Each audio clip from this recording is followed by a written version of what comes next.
Lashes like you. Lashes like you. Indy, Henry, follow me. I know the way. Ah! You know you gotta love Indiana Adnan and the attempt to control everything, because that's exactly what we're at. He's trying to control her, he's trying to control the situation, he's trying to control the rules. I gotta tell you, I did not have Indiana Adnan on my 2024 bingo card. But we will get to that. Loren and Faith seem to continue to have issues, and Loren has committed to be faithful, but can he? No, of course he can't. It's ridiculous. Brian continues to lie. Sonny and Vea, well, they weren't in this episode, but the previews for next week look like the lies are going to fall apart for them as well. Niles and Matilda, Niles cannot get it together to be able to tell the truth that he cannot afford a wedding right now and kind of wants to get to know her. But, you know, she's kind of forcing herself on him, so that should be fun. And Vania and Bozo are a fun one. Yes, Bozo, well, Bozo, I believe, but, you know, it's fun. Bozo. And they're going to be an interesting one going forward, but there are a new couple, so we will see where they fall. But let's get right into it with Renee and Chidi, who seem to just have a psychotic madness of a relationship. And guess whose part it is? It's Renee's. It's not even Chidi's. He's not doing anything wrong. She is psychotic. But we will get to that. But first, comment, like, subscribe, hit the bell for notifications. I appreciate all the support. Thank you so much. Let's get right into it. Make arrangements. I need to put What some arrangements things. do you have to do? Yeah, I What need is to it? do some things together. Like what? The clothes, and even the money for the hotel. So what he is trying to do is she's trying to force him to go to a hotel and like guilt him into it, because he said, I can't be there with you because, you know, my religious beliefs, I don't want to feel like I don't have a choice, or I don't want to feel like that I'm going to be pressured into having sex because I don't know if I can resist, is basically what he said.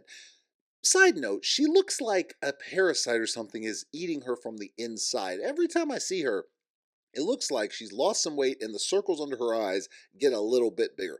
But that's neither here nor there. Either way, he's trying to say that, and she's like, what do you have to get together? What do you have to do? Everything is an argument with this girl. Like, she has literally got some of the worst mental health issues for a functioning person I have seen. And I understand, I cannot diagnose people. Don't have to. He's blind and he could see she has mental health issues. Something is seriously wrong there. With you and your family like this is not going to help our relationship at all. I feel like an intruder. What? One, an intruder in your pants, and two, an intruder in the house. What the hell is she talking about? An intruder in your pants, because he said, yes, I'm trying to stick to these morals. He even said, I understand we had some sexually explicit text messages and things, but I'm trying to stick to these morals. So she feels like I'm an intruder in your pants. This girl is off her meds, for real. Play with yourself. What? I don't know why Chidi can't see the truth about his sister. Which is? She's controlling Chidi. That's why she's always checking on him. And I'm the bad guy for trying to break him free. What is she? Seriously. She's always checking on him, so she's trying to control him. No, what happened is he has stayed with his sister. He's been blind. She helps him. That's what it is. And oh, by the way, she's his sister. She cares about him and loves him, but she comes in and says, I'm trying to break him free of this control. He wouldn't know what to do right now. You sure as hell could not break him free of control, because guess what? He would be under your control, and you would thrive in that, having this guy under your control. That's what you want. But the fact that it's not working out like you planned is the issue here, and you can't accept it. So guess what? You're freaking out in anger, in rage, and it is not becoming of you. It's not good. So, you know, I get it. Reality TV, they can selectively edit. They can do a lot of things. You really had some tantrums on TV. You for real did. I and my family have done nothing to her. Exactly. I am beginning to believe that Renee's problem with my sister has nothing to do with my sister nor anyone else. It has to do with the fact that she's psychotic. And she's got a serious anger problem. And oh, by the way, her whole, you know, I'm greater than God or whatever. I'm greater than your religion. She has a serious complex, and she's pretty much hitting all the 7 deadly sins all at once in some way or another. I'm obviously over exaggerating, but she seriously has some problems. And really, she's like heading towards a psychosis or something, because she's insane. She really is. Why you treating this guy? You took everything out of hand. Why you talking to him? Exactly. Okay, why you cuss him? Why are you Exactly. inviting me? Where is the way you yell at him? Exactly. And she's yelling at, the sister is on the verge of crying in tears because she's worried about her brother. That is all this is. She's saying, I've seen how you talk to him. She was nothing but accommodating. And what can Renee say? Oh, yeah, I had a feeling about 10 years ago. And she's still writing that out. You better stick up for me here. Oh. You better stick up for me. Did I not always tell you that I always had a feeling about sisters? I had a feeling about sisters. Literally, she said this was 10 years ago. I had a feeling that a significant other would have a sister I wouldn't get along with. That's what she said. And the crazy person has finally found a sister that it's not that she doesn't get along with her. The sister just cares about her brother.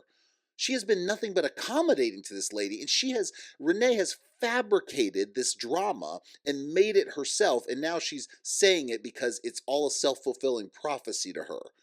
She needs to read the tea leaves in a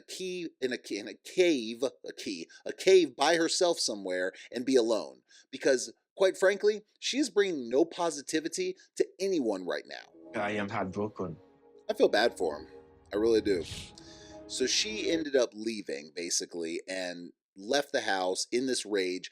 Every time anyone tried to say anything to her, she would just talk over them, yell, fuss, throwing a tantrum because, I got to be the victim of everything here. It's everything you did, even though she's causing everything. There's about 3 or 4 people in here that are great at playing the victim, for sure.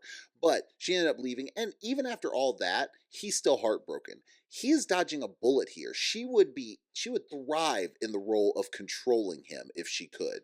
So he is dodging the biggest bullet, and he just doesn't see it yet. But I'm used to the pain. Oh, are you? So I won't hurt for long. Oh, okay. But I'm tired of going through the same thing with people. Oh, so maybe don't be a psycho crazy person.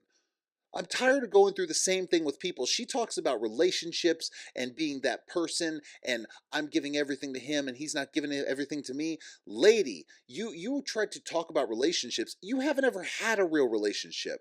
Both your kids are by different men that you said you were never not only not married to, but in relationships with, if I remember correctly. So you were just bouncing around anyway. You don't have a clue what a relationship is. And now I'm starting to think I know why you haven't been in one. Because you're insane. And quite frankly, I wouldn't put it past you to really actually hurt him and get aggressive and violent, even though, towards anybody, let alone the guy that's blind. He dodged a massive bullet here. He really did. I hope he doesn't run back to her. I don't think it's probably not quite over yet because it wouldn't be a great show if it was over yet after that.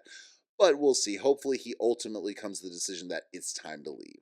But we'll find out in future episodes, of course. She's a crazy person for real, though. Now, Tigerlilly and Adnan are on an adventure, and it's going to be great, except for the fact that they're in the middle of a fight in one of the greatest places I imagine probably is, only because it's been immortalized in Indiance Jones and the Last Crusade. Thank you very much, one of the greatest movies of all time. But, alas, they are fighting and can't respect and just enjoy the beauty, at least not right away. You going to have fun? No. Maybe. Don't change my mood now. Don't change my mood now. So she got out of the car, walked away. The brother went out. Ultimately, Adnan finally went out and talked to her. And you gonna be in a good mood? You gonna be better? No. Well, don't change my mood. I'm like, yeah, of course, Zoolander. That's why it's all about you. But this is where we're at with them. She thinks there should be a compromise. He's not having these same rules that she has, but yet she can't understand why. She thinks he needs to have the same rules. Newsflash, he was never going to have the same rules, so good luck with that. You might as well accept it or move on. I recommend moving on, but she's going to shove it down for now so they can have this great moment. He has long eyelashes like me. Lashes like you? Lashes like you. Indy, Henry, follow me. I know the way. Ha!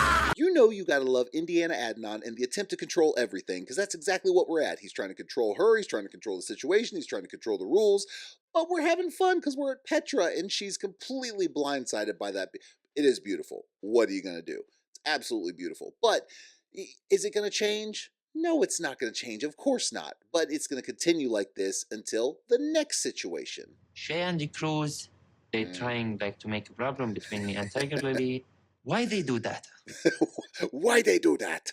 I don't know. Maybe because they keep seeing things and they're like, "Hey, maybe we need to bring these things up." But this guy, he's funny because he's Jordanian Zoolander. I mean, I'm sorry. I know I keep saying it, but he absolutely is. And every time I see it, I'm like, this is the real life Zoolander. Did they get their movie from this guy? Well, nah. When the first one came out, he would have been like, I don't know, not born yet. When did the first one come out? Anyways, this guy he doesn't even know what the hell's going on, but he's funny. He's funny. What are they doing? Why are they ruining my relationship?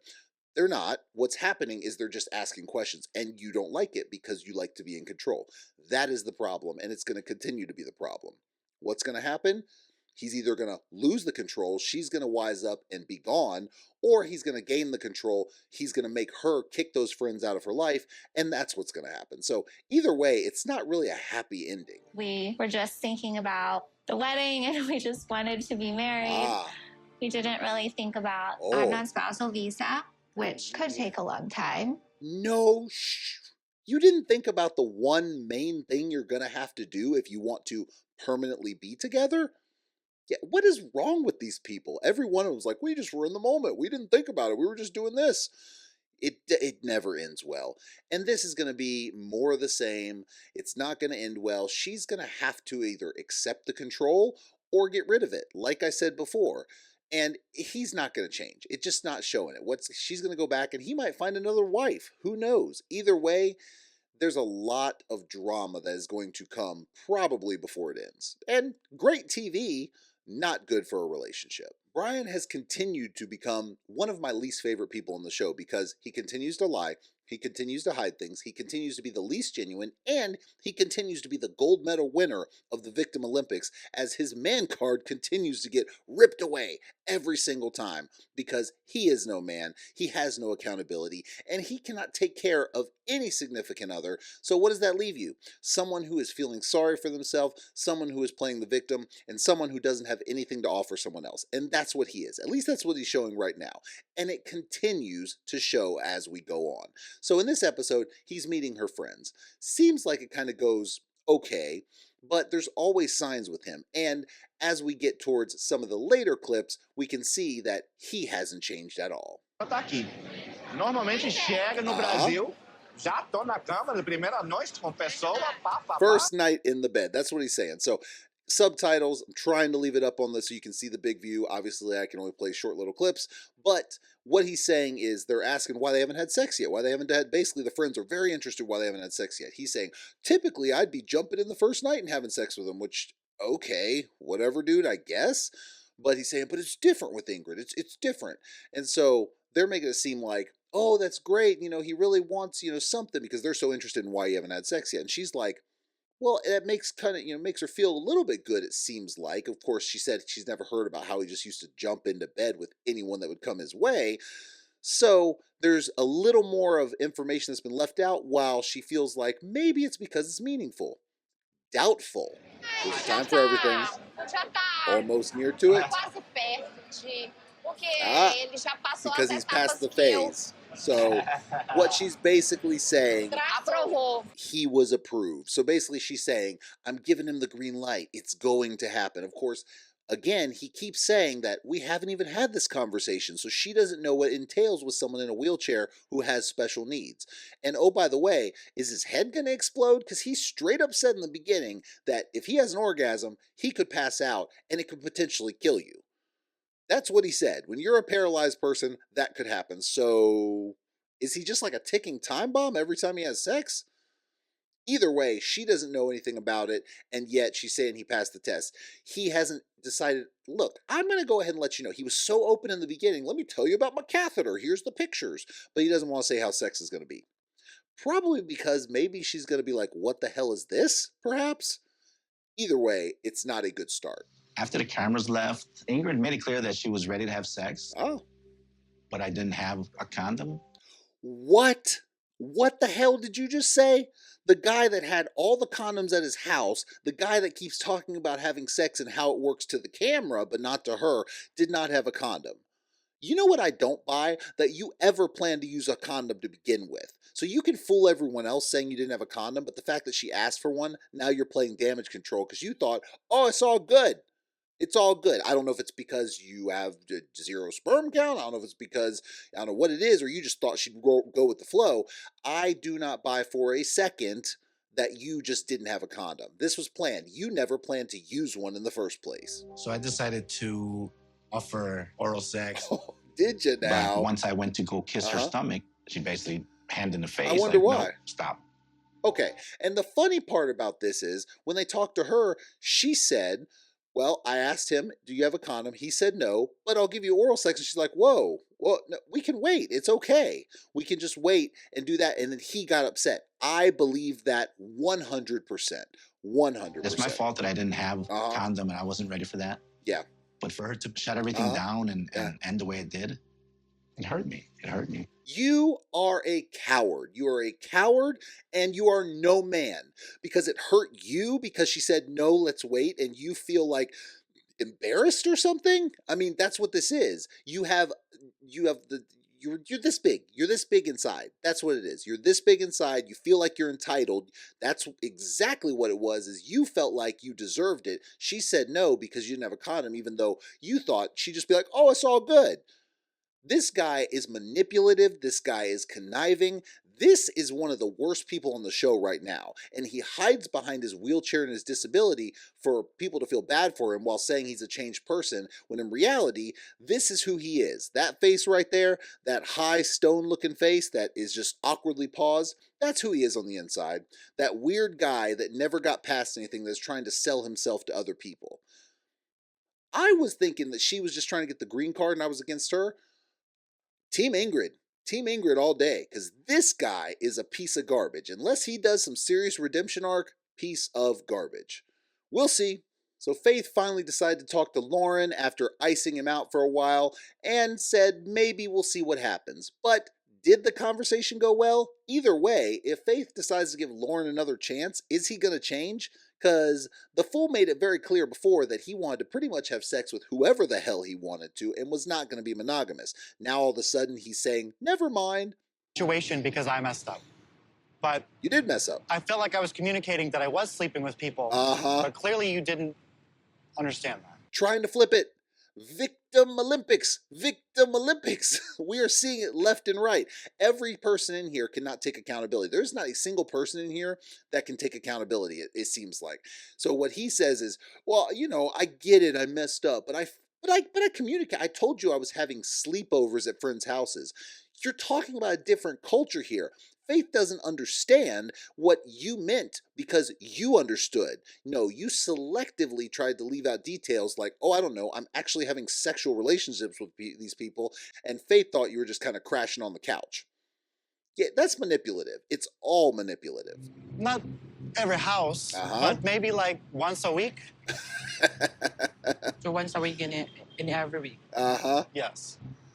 Oh my gosh. So he's admitting to not just having sleepovers, but how often he's having sex with other people. So not only is he admitting that he cheated, he's admitting he cheats at least every week, which means it's probably more like several times a week because he's still going to withhold a little bit of information. And Faith is just catching this for the first time. I actually genuinely think Faith is pretty hurt by this. And naturally, or rightfully so. But he doesn't really care. Now it's just like, I had this whole plan to stay in the Philippines. What am I going to do if I can't make it work with Faith? This is self-preservation 101. That's what this is. So I'm happy to be your friend for right now. And hopefully I can become boyfriend again. And then one day, real fiance. So you're telling me there's a chance? Yeah, you must improve it. Yeah, you must prove it. The problem is he can't prove it. You know, what he's saying is, so you're saying there's a chance. And in reality, it's basically Faith is saying, I'm not going to introduce you to my family as my boyfriend. Instead, you're going to be a friend because I don't trust you right now. And he's just holding on to the fact that I can weasel my way back in there. When in reality, he's going to be sleeping with other people in the Philippines. It's not going to change. He's not going to change. Faith is better off leaving or saying, you're on your own, kid, because I'm out. I'm not dealing with this. Unfortunately, that's not what we're going to see, and we're going to see more of this train wreck just unfold in front of our eyes. Now, Vania and Bozo, or I'm sorry, Bozo, I'm saying Bozo, I don't care, I like it, B-O-Z-O, you are Bozo, just like Adnan is Adnan to me instead of Adnan. So, sorry, I'm going to say your name, I'm going to say your name. It is what it is. But Vania and Bozo are the new couple. They're the new ones. And this is another interesting one. I say that every time, but they're all interesting couples because they're all pretty much fake and they all bring entertainment. But you very rarely see one where you're like, that one's going to work out. I know it. No. Not hardly. I like the nice, clean-shaven look. You had scruffy a few days ago. Oh my gosh. Yeah, most of the time, I'm short, hairy. I look like Chewbacca and Smallfoot had a baby. I look like Chewbacca and Smallfoot had baby. I assume he means Bigfoot, but like Bigfoot's child? Either way, he's a basketball player over there. Her family is from Bosnia, but they came here during the war. They fled the country. So, interesting dynamic. But she is not seeing the red flags. And we'll get to those. And then I get a phone call from Bozo, and he just says, Vanya, I can't see you anymore. I'm seeing somebody here. Sorry. That would be one of the red flags. I believe they were talking for, I think they said at some point like 8 months, 10 months. It wasn't that long, perhaps. I could be wrong on the time. Either way, they had been talking a little bit, and all of a sudden he's not as communicative, and then he just hits her up out of the blue and says, hey, yeah, I'm seeing someone else. I'm not going to see you anymore. She gave him another chance after this, by the way. However, the problem is I don't really buy it. I think she was blowing up his phone, and eventually he was forced to admit it. He probably would have hidden it, but he decided that, hey, you're blowing up my phone, so I'm just going to go ahead and tell you. Because at some point she says, well, at least he was honest. I doubt he was really honest. I think he was pushed in a corner. Ever since we got back together, he's been more dedicated, more responsive. He says that he loves me. We talk about potential of marriage. Okay, so ever since y'all got back together, you know what that means? Either he's like, I want to have my cake and eat it too, or it didn't work out with the other girl, and so now he's putting his focus on you till the next girl comes along. So either way, it's not really a positive, because if the other girl didn't work out, then, well, you're just kind of miss right now. You're not miss right, you're miss right now until someone else. So it's not a good thing for you. And this girl is pretty successful, and she's got some businesses. Her family fled the war, and she thrived. And, you know, that's awesome. Why the hell would you want to hang out with a loser that's not going to put you first? I get it. She's trying to find someone to spend her life with, and for whatever reason, she thought this was the best route. But it really isn't. It really isn't. I'm pretty sure he was trying to save up, because he said that pretty sure. Hopefully he's going to be getting an apartment soon. So he lives with his mom, and the reason is she's pretty sure because he's saving up, and he's probably getting an apartment soon. There are so many lies going on here that are going to get revealed in time that I just can't keep up with them, because he's being elusive for some reason. The question is why? And is he telling the truth about any of that? I guess we'll find out. Near-death feeling that completely changes the way you think, the way you feel, 100%. Everything about you. Yeah, exactly. She's talking about her family fleeing Bosnia and dealing with the war zone and living after the fact. And now she's successful, having like 4 different businesses, has a nice house, pays her bills, has a nice car. I know someone similar that went through the same thing in Bosnia and owns his own business and does very well. And you know what? There is something to that, probably adversity you deal with as a child, or just growing up in general, how you persevere, how you come out of it. And I think she did that. The question is, why is she messing around with this loser over there? It could be because he's in a similar country, similar circumstances, and, you know, she feels some kind of camaraderie there. That's possible. Either way, he's not showing great signs for being loyal at this point. Of this, and I'm trying so hard not to overthink. Well, hopefully when I get there, Bozo will be at the airport waiting for me. That seems like a poor strategy. So she's trying to call, he's not answering the phone before she takes off. But yet, she still decides to get on the plane. Good idea? Probably not. Now, he'll probably end up being there, sure, and then they'll end up having some sort of train wreck of a relationship. But either way, this is not the right way to start, and she should be like, maybe I should take that as a sign. My guy Niles is trying to keep it together when it comes to Matilda. She clearly only wants one thing, and that is to lock him down so she can probably get a green card, money, all that.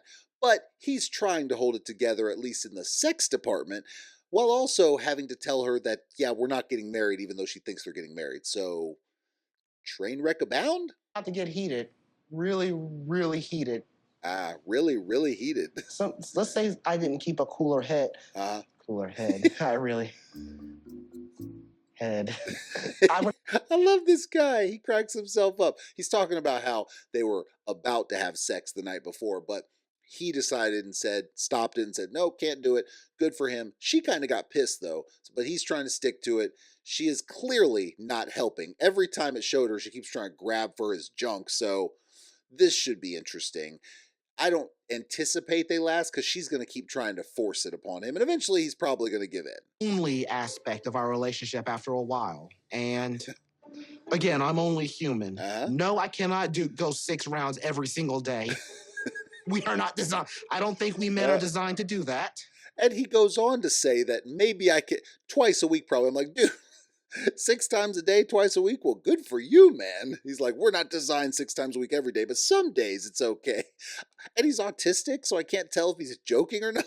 Either way, I love this guy. Bride though, to seek permission to get married to her. Yes, and? The family of the bride gave a list of items for the groom to bring on the day of the traditional marriage. And according to her, it's going to be suitcases, it's going to be schnapps, it's going to be money, it's going to be clothes.